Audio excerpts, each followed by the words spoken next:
رلانا ہوا نصیب ایک دن نہ چین سے تمہیں رہنا، ایک دن نہ چین سے تمہیں رہنا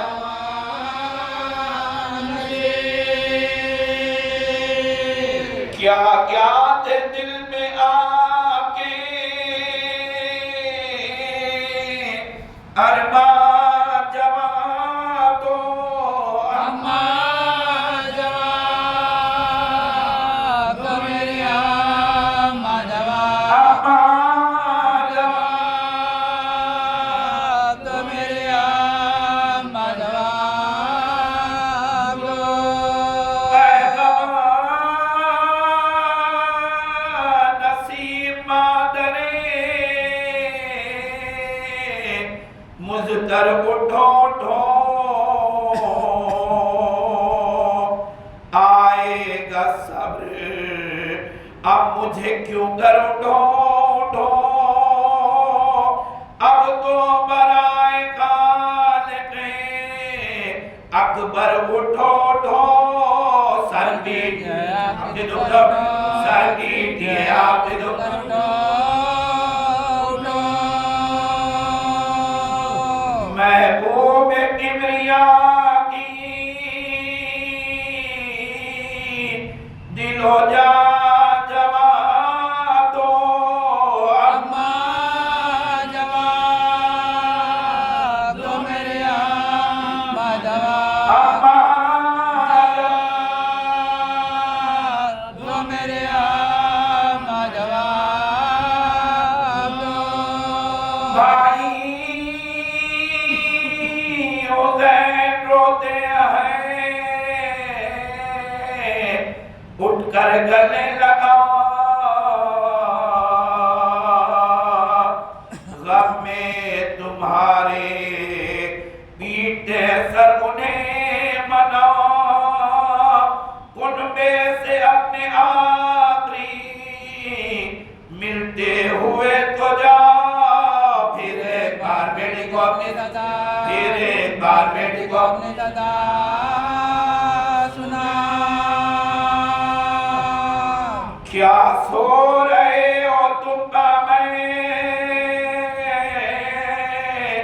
غربا جوان تو امان جوان دو میری امان امان جوان تو میری امان جوان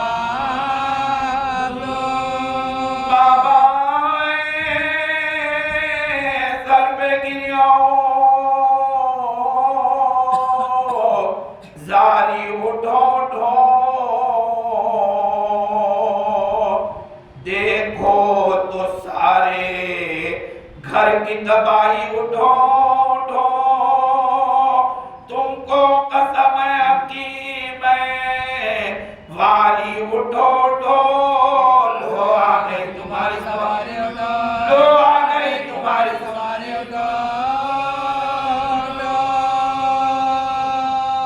آئے در بابو ذرو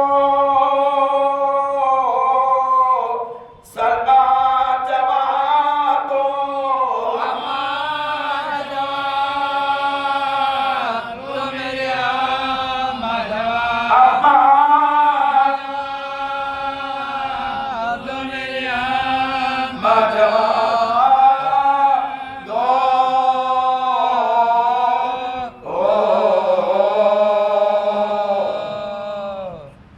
آواز بلند صلوات اللهم صل علی حضور جناب سیدہ فاطمہ الزہرا آواز بلند صلوات باہر بھائی یہاں ہوئی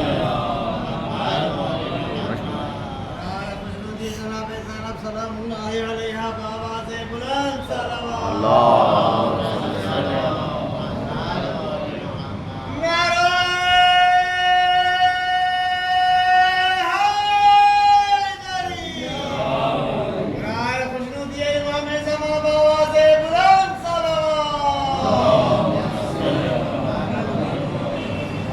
مومنین سے گزارش ہے کہ مرتبہ سورہ خامس مرتبہ سورہ اخلاص اور فرما کر ان محترمہ منوین حسین عابدہ بنت یوسف علی بات کی اشار فرماتے ہیں اور جب یہ واضح مومن ہونا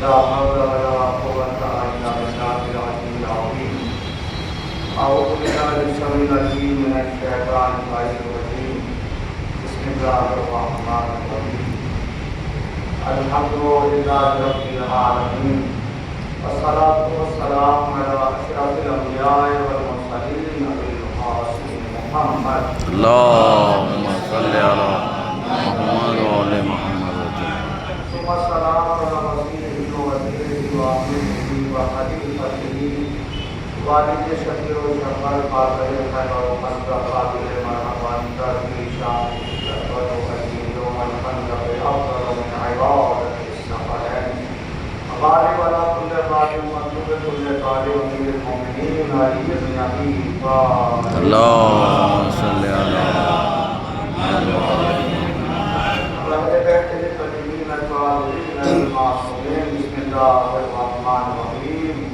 وقل جاء الحق والباطل إن الباطل كان زهوقا بسم الله الرحمن الرحيم من مات ولم يعرف إمام زمانه فقد مات من الجاهلية صلوات اللهم صل على محمد وعلى محمد مولانا سامعین بڑے اختصار سے سارے سوال کی مجلس ہے بڑی زیارت ہے اور ہماری پروردگار عالم بڑی رحمت کرے لا یا کہ ہمارے معصومین نے یہ بیان فرمائے لا یا قرآن مجید کی سورہ بنی اسرائیل کی مختصر سی آیت اور پیغمبر اسلام کی مشہور ترین حدیث اللہ کا کلام جس میں کوئی شک و شبہ نہیں ہے جو اللہ نے کہہ دیا اس میں کیوں کا سوال نہیں نہ راوی کی ضرورت ہے نہ روایت کی ضرورت ہے جو اللہ نے کہہ دیا اس پہ ایمان رکھنا واجب ہے کیوں کا سوال اللہ کے کلام میں گنجائش نہیں رکھتا اللہ نے کہا وقل اے حبیب کہہ دو جان حق آ گیا باطل مٹ گیا اور باطل کو ملنے کی والا ہے یہ آیت کریمہ دلالت کرتی ہے امام زمانہ حضرت اللهم صل على محمد وعلى محمد حق آ گیا باطل مٹ گیا اور باطل کو مٹنے کی والا ہے کیونکہ یہ مبارک ترین مہینہ اس منزل پر ہے دیکھر شب برات اس سے بہت سے لوگ یہ سوچتے ہیں کہ یہ مردوں کی ہے شب برات دراصل زندوں کی ہے یہ مردوں سے اس کا کوئی تعلق نہیں ہے یا اور مرے وہ کیا کوئی گنجائش نہیں ہے ہم جنہیں مانتے ہیں وہ اپنے مرنے والوں کو مرنے نہیں دیتے جو ان کی محبت رکھ کے مرتا ہے وہ زندہ رہتا ہے تو یہ مردوں کی عید نہیں زندوں کی عید ہے یہاں ہمارے جو مومنین بھی زندہ ہیں ان کی محبت کی وجہ سے یہ مردوں کی عید نہیں ہے تو یہ سوچیں کہ بھائی شب برات آ رہی ہے تو مردوں کی عید آ رہی ہے یہ زندوں کی عید ہے یہ اس کی عید ہے کہ جس کے وجود سے کائنات باقی ہے اسی کا وجود ہے کہ جس کی وجہ ساری کائنات باقی ہے اور یہ جو ہوا آپ لے رہے ہیں آکسیجن آپ لے رہے ہیں یہ جو سورج چمک رہا ہے یہ سب اسی کا فیض ہے جو پردے میں ہے پردے میں رہ کر کائنات کو جو چلاتا ہے اسی امام زمانہ کہتے ہیں اور امامت اتنی اہم ہے جس کے لیے پیغمبر نے فرمایا کہ من ماتا والا بیارف امام زمانے ہی فقط ماتا میتا کر جاہلیہ بیت القائد میں پڑھنے کا حق ہے اس حدیث کو اور اس آیت کو کیونکہ یہ نسبت ہی اس امام سے ہے جو قائم آدم محمد ہے تو حق بنتا ہے کہ کہا جائے جو بھی اس حالت میں مرے جو اپنے وقت کے امام کے معرفت نہ رکھا ہو ماتا میتا کر جاہلیہ تو اس کی موت جاہلیت کی موت ہے دور جاہلیت میں مرے گا وہ دور جاہلیت وہ زمانہ ہے کہ پیغمبر اسلام کے آنے سے پہلے کا زمانہ جسے دور جاہلیت کہا ہے حالت میں دنیا سے جائے کہ وہ اپنے امام کی معرفت نہ رکھتا ہو، اس کو مرے گا مگر پورے جاہلیت میں اس کی موت ہوگی. یعنی اس زمانے سے اس کا کوئی تعلق نہیں ہے.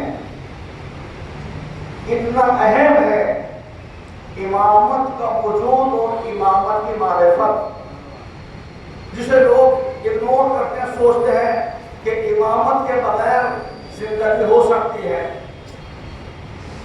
امامت کے بغیر جینا ایسا ہے کہ انسان چلتی پھرتی لاش ہے، کہ ہم چل تو رہے ہیں مگر مردہ ہیں. ہمارے وجود میں جو زندگی ہے وہ معرفت امام کی ہے. اگر ہم زندہ رہنا چاہتے ہیں تو اپنے امام کی معرفت رکھنا ہم پر واجب ہے کہ ہم اپنے امام زمانہ کی معرفت رکھیں، اپنے امام کو پہچانیں. دیکھیے اعمال کرنا اور اعمال کا قبول ہونا دونوں الگ باتیں ہیں. اب جتنا بڑا کہ عمل کر لیں اگر قبول نہ ہو تو فائدہ. عمل قبول ہونا ضروری ہے، اور عمل قبول ہوگا جب نیت صحیح ہوگی، اور نیت تب صحیح ہوگی کہ اس کا عقیدہ صحیح ہو. عقیدہ ہی صحیح نہیں ہے تو نیت کہاں سے صحیح ہوگی؟ اور جب نیت ہی صحیح نہیں ہے تو عمل اچھا کیسے ہوگا؟ پہلے عقیدہ درست کرو، نیت میں خلوص پیدا کرو، عمل مختصر بھی ہوگا تو جامع ہوگا، قابل قبول ہوگا. بڑے سے بڑا عمل ہو، نیت صاف نہ ہو، عقیدہ نہ ہو صحیح، تو آپ اتنا بڑا کہ عمل کرنے کوئی فائدہ نہیں ہے. عقیدے کا صحیح ہونا ضروری ہے. صاحب عمل کے لیے اس کا عقیدہ صحیح ہو. عقیدہ صحیح نہیں، اس کی نیت صحیح نہیں، اس کا عمل صحیح نہیں. تو صرف الاعمال کی نیت کا مسئلہ نہیں ہے. ایک انسان عمل کرتا ہے، اس کی نیت بالکل صاف ہے، نیت میں کوئی کھوٹ نہیں ہے، مگر عقیدہ اس کا غلط ہے، تو اس کی نیت صاف ہونا بھی اس کے لیے فائدہ مند نہیں ہوگی اگر عقیدہ صحیح نہیں ہے. تو عقیدے کا صحیح ہونا ضروری ہے کہ صاحب عمل اپنا عقیدہ صحیح کرے. عمل کے لیے عقیدہ ضروری ہے. عمل مختصر ہو، عقیدہ مضبوط ہو، عمل قابل قبول ہے. عقیدہ صحیح نہیں ہے، شیطان بد عملی کی وجہ سے جنت سے نہیں نکالا گیا. عمل کو اتنا زیادہ تھا شیطان کا کہ فرشتوں کا اسے مولوی بنایا گیا. مولوی میں ملکوت اللہ نے اسے بنا دیا، فرشتوں کا استاد بنا دیا، مگر اس کا عمل اتنا زیادہ مگر عقیدہ صحیح نہیں تھا. تو شیطان بد عملی کی وجہ سے جنت سے نہیں نکالا گیا، بد عقیدتی کی وجہ سے جنت سے نکالا گیا. اور اللہ نے کہا ہمیں ایسے نہیں چاہیے جن کا عقیدہ صحیح نہیں ہو، ہمیں وہ چاہیے کہ جن کا عقیدہ صحیح، عمل کم ہو تو ہو مگر عقیدہ درست ہو. صلوات اللهم صل على محمد وعلى محمد.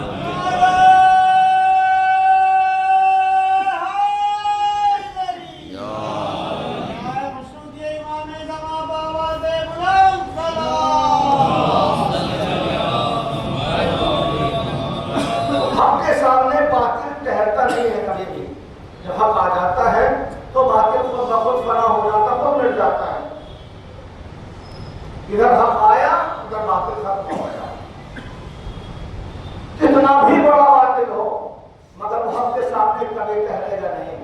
اسی لیے پیغمبر نے ارشاد فرمایا علی مع الحق والحق مع علی. حق علی کے ساتھ ہے اور علی حق کے ساتھ ہے. یعنی حق علی سے جدا نہیں ہے اور علی حق سے جدا نہیں ہے. اور اس کے بعد پیغمبر نے فرمایا پروردگار حق کو ادھر ادھر موڑ، ادھر ادھر میرا علی چلے. پیغمبر نے یہ نہیں کہا میرے عزیزو کہ علی کو ادھر ادھر موڑ کہ ادھر ادھر حق چلے. پیغمبر نے یہ نہیں کہا کہ علی کو ادھر ادھر موڑ ادھر ادھر حق چلے. پیغمبر نے کہا اللہ حق کو ادھر ادھر موڑ ادھر ادھر علی چلے. اب دیکھنا جو ہوگا علی کدھر جا رہے ہیں، اور جہاں علی جا رہے ہیں وہی حق جا رہا ہے. صلوات میں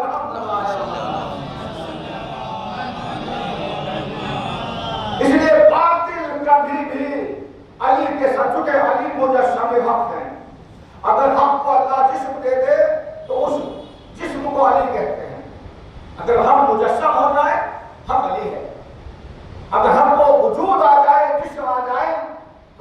حق ہی علی ہے، علی حق ہے.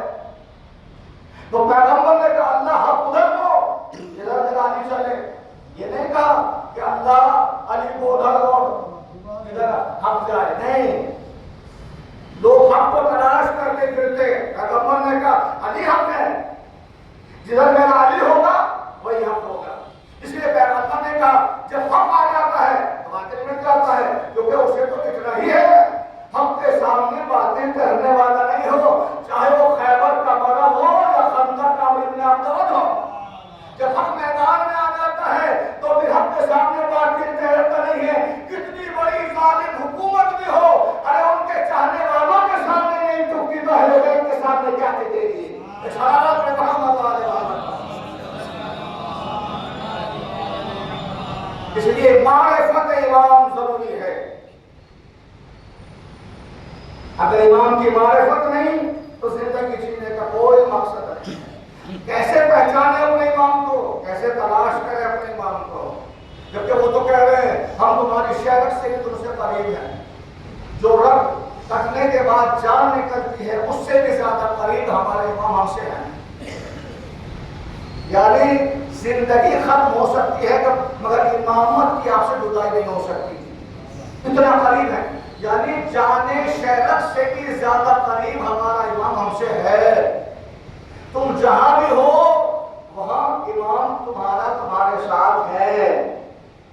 تو محفلوں میں اچھا ہونا اور ہے، خلوت میں اچھا ہونا اور ہے.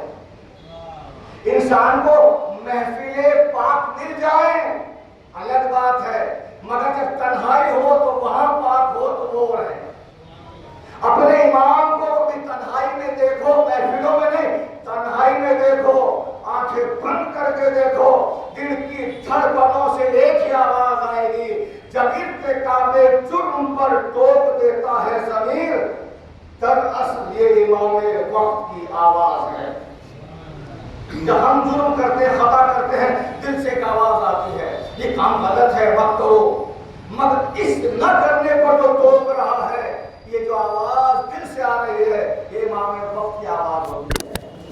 تو اپنے امام کی معرفت، امام کو ان آنکھوں سے مت ڈھونڈو جو آنکھیں اللہ نے تمہیں دی ہیں، دل کی آنکھوں سے تلاش کرو.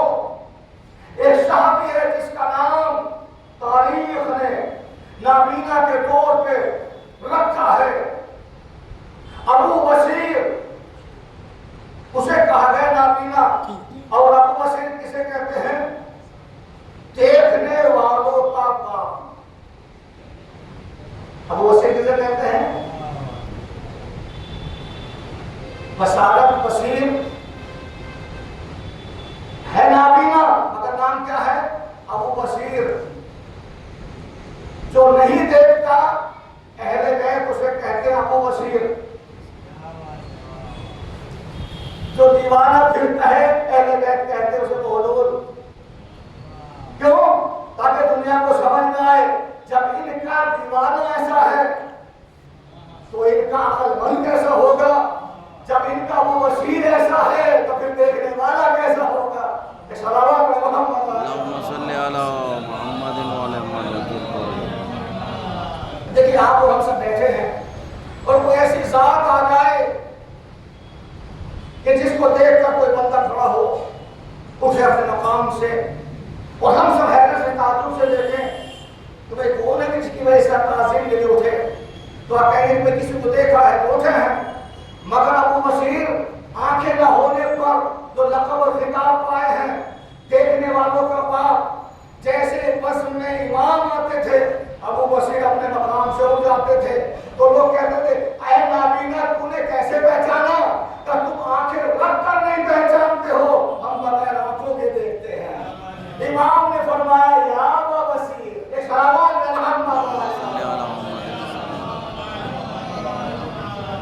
میرے عزیزوں، معرفت امام بہت ضروری ہے. ادھر کیا کہا گیا؟ امام کی معرفت. ذہنوں میں رکھیے من ماتا ولم یعرف امام. امام کی معرفت. تو معرفت اور ماننے میں فرق یاد رکھیے.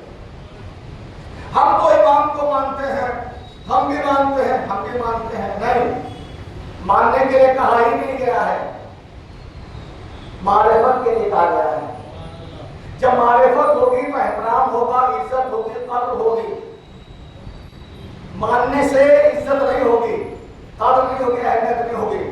کوئی اپنے باپ کو مانتا ہے مگر باپ کی معرفت ہی نہیں ہے اسے، اور والے تجھے سے بات کرے اپنے باپ سے تو کیا کیا اس نے اپنے باپ کے لیے. اب اسے معرفت ہوگی تو اسے سمجھ آئے گا کہ یہ میرا مربی، یہ میرا باپ وہ ہے کہ جس کی وجہ سے میرا دنیا میں وجود ہے. ایک باپ کا احترام بھی واجب ہے اور دنیا آج تک سمجھتی نہیں ہے. ایک باپ جو دنیا میں وجود دے اس کا احترام تو واجب ہے، اور جو ساری کائنات کو وجود دے ان کو نہ مانا جائے. صلوات محمد ان کو چھوڑ دیا جائے کہ ان کے ماننے کی ضرورت نہیں ہے. باپ کا وجود بھی ان کی وجہ سے ہے. اگر یہ نہ ہوتے تو دنیا کا کوئی باپ بھی دنیا میں نہ آتا ہوتا. ان کی وجہ سے تو ہر باپ دنیا میں آیا ہے، اور جو حقیقی باپ کی اولاد ہے وہ آج بھی ان کا احترام کرتی ہے. تو کیا کہا نبی نے؟ من مات ولم یعرف امام زمانہ، امام زمانہ کی معرفت ماننے کے لیے نہیں کہا ہے، معرفت کے لیے کہا. پیغمبر نے امام کی معرفت کے لیے کہا اور اللہ نے خود اپنے لیے کہا حدیث قدسی میں، کنت کنزا مخفیا فحببت خلقت الخلق. میں پوشیدہ خزانہ تھا اور مجھے کوئی نہیں پہچانتا تھا. کنت کنزا مخفیا، میں پوشیدہ خزانہ تھا. فحببت خلقت الخلق، میں نے چاہا کہ میں پہچانا جاؤں. اللہ نے یہ نہیں کہا کہ میں نے چاہا میں مانا جاؤں. تو ماننے والے اور ہیں، اللہ کو پہچاننے والے اور ہیں. اللہ نے یہ نہیں کہا میں مانا جاؤں، میں نے اس لیے خلق کیا ہے. اللہ کہہ رہا کنت کنزا مخفیا، میں پوشیدہ خزانہ تھا. فحببت خلقت الخلق، میں نے چاہا میں پہچانا جاؤں، میری پہچان ہو. ماننا نہیں، اس کو پہچاننا ہے.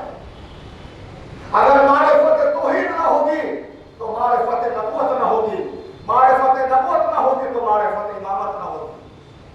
پہلے معرفت توحید ہو، اللہ کو پہچانو. تو کیسے پہچانے اللہ کو؟ کہ نبی کو دیکھو. تو نبی کو کیسے پہچانے؟ علی کو دیکھو. علی کو دیکھو گے تو نبی سمجھ میں آئے گا، نبی کو دیکھو گے خدا سمجھ میں آئے گا. اس صلوات محمد علیہ. میں نے چاہا کہ میں پہچانا جاؤں، میری پہچان ہو. ماننے کے لیے نہیں کہا اور میں مانا جاؤں. ساری دنیا مانتی ہے. کون سا مذہب ہے سب ایک جو نہیں مانتا؟ لا دینوں کو بھی دین سمجھ آ رہا ہے آج یہ دور حاضر میں. جو کبھی نہیں مانتے تھے وہ بھی ماننے لگے ہیں. تو ماننا نہیں ہے، پہچاننا ہے. اللہ چاہتا ہے کہ میری پہچان ہو، مجھے پہچانا جائے. امام کو ماننا نہیں ہے، امام کی معرفت ہونی چاہیے. امام کو پہچانو. جب اپنے امام کو پہچان لو گے خود اپنے وجود میں تبدیلی پاؤ گے. یہ جو جسم خاکی ہے نا، اس وجود کے اندر تبدیلی پاؤ گے. بولتے ہوئے سوچو گے، کام کرتے ہوئے ہاتھ کانپنے لگیں گے. صرف مصلے پر آ کر پیروں میں لرزش نہیں ہوتی بلکہ کام کرنے سے کہ وقت بھی ہاتھوں میں تھرتھری ہوگی. جب خود اپنے آپ کو پہچان، کیسے پہچانے اللہ کو؟ من عرف نفسہ فقد عرف ربہ. بندے خدا خود کو پہچان تاکہ تجھے تیرا رب سمجھ میں آئے. ایک چیز کے وجود کے لیے بھی اس کی جڑوں کا زمین میں ہونا ضروری ہے. اگر زمین سے درخت کو اکھاڑ دیا جائے تو اس کا وجود ختم ہو جائے گا. پہچانو خود کو کہ جس نے اتنے سے لے کر اتنا بڑا کر دیا اور تمہیں چلتے پھرتے رہتے ہوئے پر، چلتے بھی تھے، پھرتے بھی تھے، لیٹتے بھی تھے، بیٹھتے بھی تھے، اس کے باوجود بھی تمہارے بڑھنے میں کوئی کمی نہیں ہوئی. اسے تمہارے قدموں کو زمین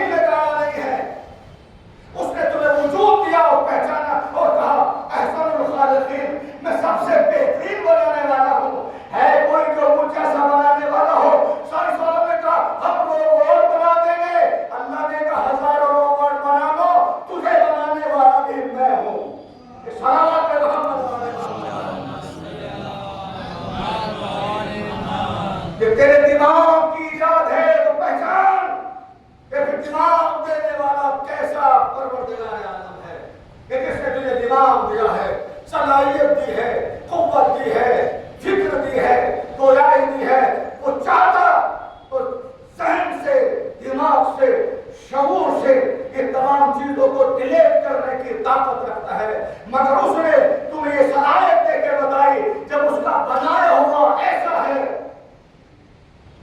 تو پھر وہ خود کیسا ہوگا؟ زمانہ ترقی کرے گا مگر کوئی اتنی ترقی نہ کر پائے گا کہ اپنے ٹھوکر مار کے مردے کو نئی زندگی دے دے۔ اللہ نے کہا دیکھو ہم نے یہ بھی اختیار دے کے بھیجا ہے، مردہ تم لاؤ گے، زندہ میرا علی کرے گا۔ ایک صلوات بتاؤ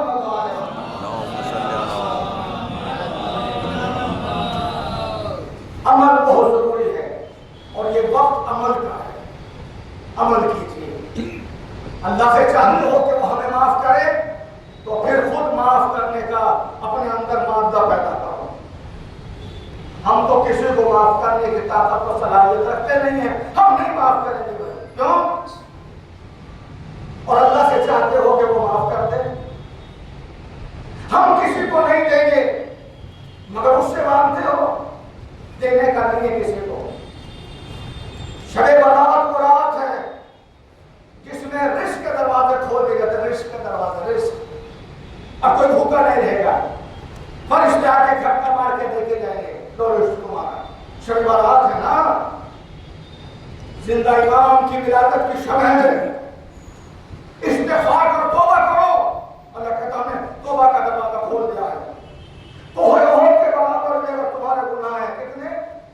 کوہ احد ذرات صحرا بارش کے قطروں کے برابر بھی اگر تمہارے گناہ ہیں، اللہ کہتا ہے آج ہم گناہ معاف کر دیں گے، شب برات ہے۔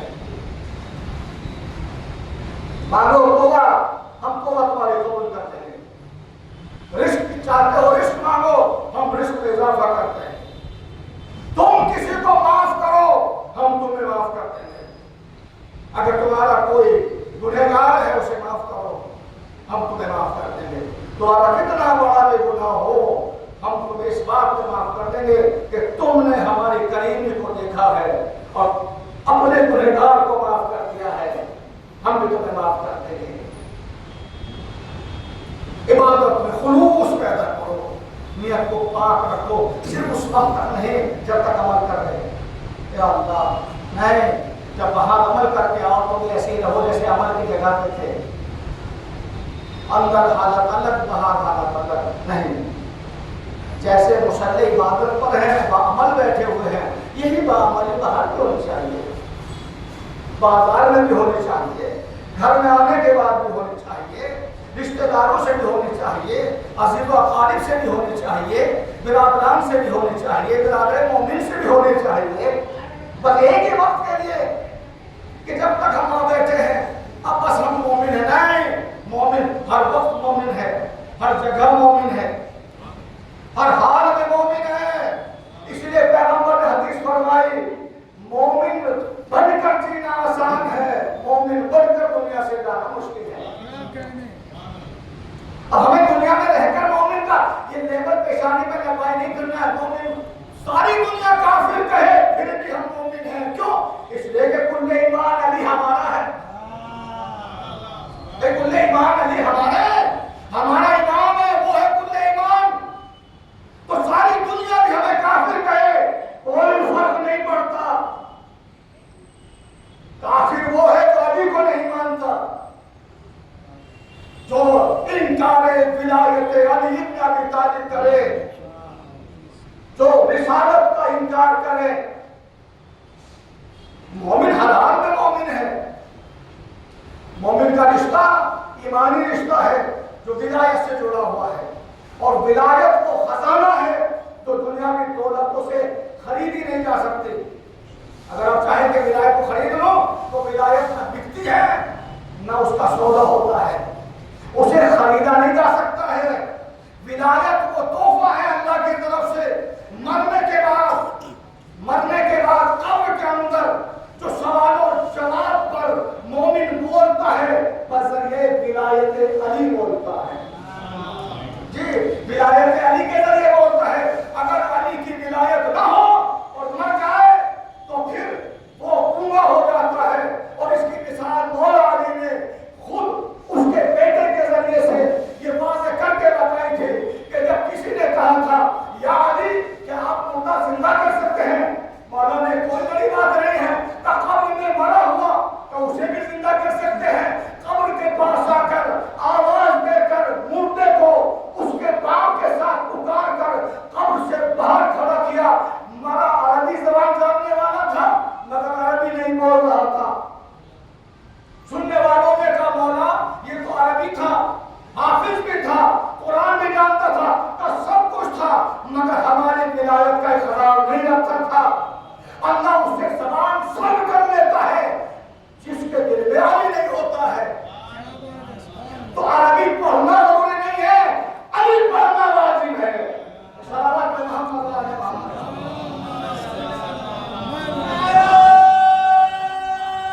تجھے اپنے ایمان کی معرفت عطا کرے، پہچانے اپنے ایمان کو، ایمان سے قریب ہو جائیں، توبہ کے ذریعے، استغفار کے ذریعے گناہوں میں کمی کرتے چلے جائیں۔ سب سے بڑا گناہ انسان کا جھوٹ بولنا ہے، جھوٹ۔ الکذب مفتاح السیئات، جھوٹ جو ہے وہ گناہوں کی چابی ہے، کیلی۔ صرف ایک جھوٹ بولنے پہ پابندی کر لو، گناہ بھولے گا ہی نہیں۔ جھوٹ گناہوں کی چابی ہے۔ اب لوگ کیا کہتے ہیں؟ پیٹ کے ذریعے، پیٹ کی خاطر، پیٹ کی وجہ سے کم بخت پیٹ کو کوستے ہیں اور سمجھتے نہیں ہے وہ اللہ جس نے پیٹ بنایا ہے تمہارے آنے سے پہلے تمہارے رزق کا بندوبست کیا ہے، نہیں کیا بندوبست، آنے سے پہلے رزق کا بندوبست کیا ہے۔ اس لیے ضروری ہے کہ امام کو پہچانے۔ دنیا نے کل بھی اپنے امام کو نہیں پہچانا اور آج بھی اپنے امام کو نہیں پہچانا۔ یہی وہ امام ہے جس کو بھی صحرا نے جب تبا دروازہ گرتے وقت آواز دی یا مہدی تیری دادی کا پہلو شکست ہو گیا، آج بھی یاد کر کر کے خون کے آنسو رو رہا ہے، پڑ رہے میں آج بھی ایک ہی آواز آتی ہے، دادی تیرے مجرم بخشے نہیں جائیں گے، تیرے گنہگار بخشے نہیں جائیں گے۔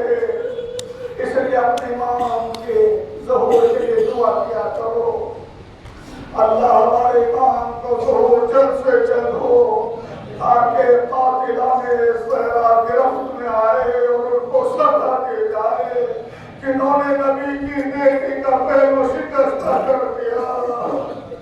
اپنے بابا کے بعد مختصر سی زندگی جی کر دنیا سے جانے لگی سیدہ، آواز دی اسماء مجھے عبادت میں جا رہی ہے، جب تک ہماری تسبیح و تحلیل کی آواز آتی ہے سمجھنا کہ فاطمہ دنیا میں موجود ہے، آواز آنا بند ہو جائے تو سمجھنا کہ اب شہزادی تمہاری دنیا میں نہیں رہی ہے۔ اسماء بنت امیس کہتی ہے میں قریب کھڑی ہوئی سن رہی تھی، ایک مرتبہ آواز آنا بند ہوئی، اب تو میں نے حجرے میں جھانک کے دیکھا مصلی پہ پاؤں دراز کیے ہوئے نبی کی بیٹی آرام کر رہی ہے۔ میں نے آواز دی نبی کی بیٹی اٹھیے، ارے نبی کی بیٹی دنیا میں ہو تو اٹھے۔ حسنین نے دروازے میں دستک دی، بچوں نے چھوٹے چھوٹے آواز میں پھینک دیے، اماں آپ نے بھی ہمارا ساتھ چھوڑ دیا۔ غسل و کفن کے بعد علی نے جب جنازہ تیار کیا اور آواز دیا میرے بچے اپنی ماں کا آخری دیدار کرو، حسین کی باری آئی، آواز دی بابا جب تک اماں نہ بلائے گی اس وقت حسین آخری دیدار کے لیے آگے نہ بڑھے گا۔ بس اتنا کہنا تھا، جنازے میں حرکت ہونے لگی، بندے کفن ٹوٹے، سیدہ کے ہاتھ کفن سے باہر آئے، آواز دیا میرے لال حسین تیری ماں تجھے بلا رہی ہے، حسین آگے بڑھے، ماں کے سینے پہ سر رکھ دیا، اماں جس طرح میں نے آج آپ کو آواز دی کل کربلا کے میدان میں سلجنا سے گرتے ہوئے صدا دوں، اماں چلی آنا، شاید یہی وجہ ہے حسین کشتے سلجنا پہ جھوم رہے تھے، دائیں بائیں دیکھا، آواز دی اماں حسین گر رہا ہے، اب جو گھوڑے کی بلندی سے زمین کی طرف دیکھا، اجڑی ہوئی ماں اپنے بالوں سے مقتل کی زمین صاف کر رہی تھی، آواز دیا میرے لال حسین کب سے تیری ماں سے رہی ہے اللہ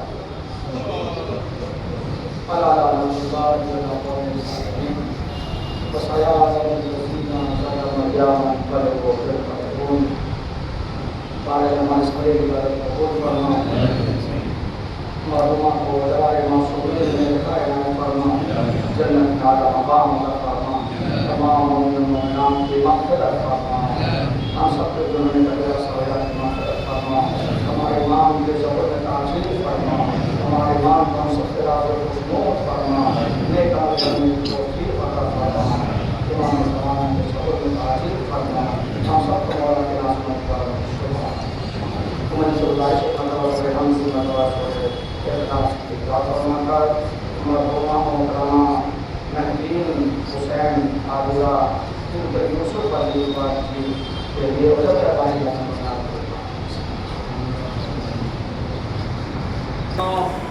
علیکم یا صالح